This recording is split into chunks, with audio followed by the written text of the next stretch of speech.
abaikan. Hukuman mati ni bukan satu benda yang Tuan, paling maksimum. Tapi ayah awak sekali tak pernah jenguk awak. Apa yang awak dah buat dengan ayah awak? Tuan, saya telah mencontek arang kat muka dia, Tuan. Time dia tidur. Cakap betul, sebenarnya nama awak siapa? Kalau dia dah kata anak dia tak ada nama Syahir, mungkin ada nama samaran yang awak pakai. Si Abang Oti.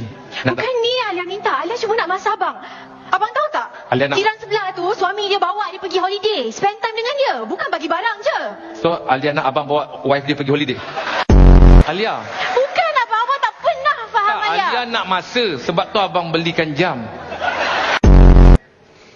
Kurang puas hati tau. Aku baca. Bukan pasal aku kesian ni tau. Baca. Ikan. kehadapan ayah yang ku cintai dan dirindui, maafkan saya kerana kecewakan ayah selama ini. Masa saya dah tak lama. Ya, belum lagi habis. Assalamualaikum. Kawan ayah. Waalaikumsalam. Salam.